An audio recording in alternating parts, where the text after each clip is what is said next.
আসসালামু আলাইকুম। আশা করি সবাই ভালো আছেন। প্রথমেই এবার অপমানের কড়া জবাব দিলেন মাশরাফি, নিবেন অপমানকারীদের বিরুদ্ধে ব্যবস্থাও। বিস্তারিত প্রতিবেদনে।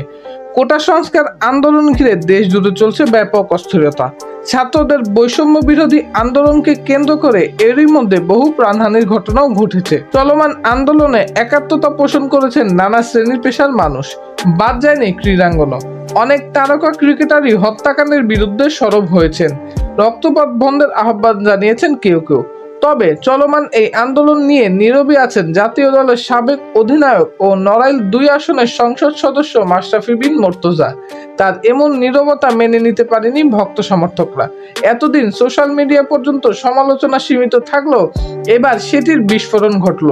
চরম ট্রোলের শিকার হচ্ছেন নড়াইল এক্সপ্রেস। চোয়ালবদ্ধ প্রতিজ্ঞা নিয়ে প্রতিবারই মাঠে ফিরেছেন নড়াইল এক্সপ্রেস। এমন লড়াকু খেলোয়াড় এতদিন ছিলেন সবার হৃদয়। সোশ্যাল মাধ্যম থেকে অলিগুলির চুন সুরকির দেয়ালে প্রিয় খেলোয়াড়ের প্রতি ভালোবাসা নিবেদন যেন কোনো কমতি ছিল না। ক্ষুদ্র ভক্তরা এবার দেয়ালে থাকা মাশরাফির ছবি পাল্টে জোকার বানিয়ে ছাড়লেন, আর সেই ছবিতে নিক্ষেপ করলেন জুতা। সামাজিক যোগাযোগ মাধ্যম ফেসবুকে এমন একটি ভিডিও ছড়িয়ে পড়েছে। ভিডিওতে দেখা যায় দেয়ালে আঁকা মাশরাফির ছবিটি নতুন করে একে জোকার রূপ দেওয়া হয়েছে। আগের ছবির দুই পাশে লেখা ছিল ওহ ক্যাপ্টেন, মাই ক্যাপ্টেন, সেটিকে মুছে ফেলা হয়েছে। এছাড়া আরো দেখা যায় কয়েকজন একসঙ্গে মাশরাফির ছবিতে জুতা নিক্ষেপ করছেন। গতকাল মাশরাফি এক বক্তব্যে বলেন, যারা এই কাজটি করেছে তারা কাজটি ঠিক করেনি, আমি তাদের বিরুদ্ধে ব্যবস্থা নিব, তারা যেই হোক আমি তাদেরকে খুঁজে বের করব।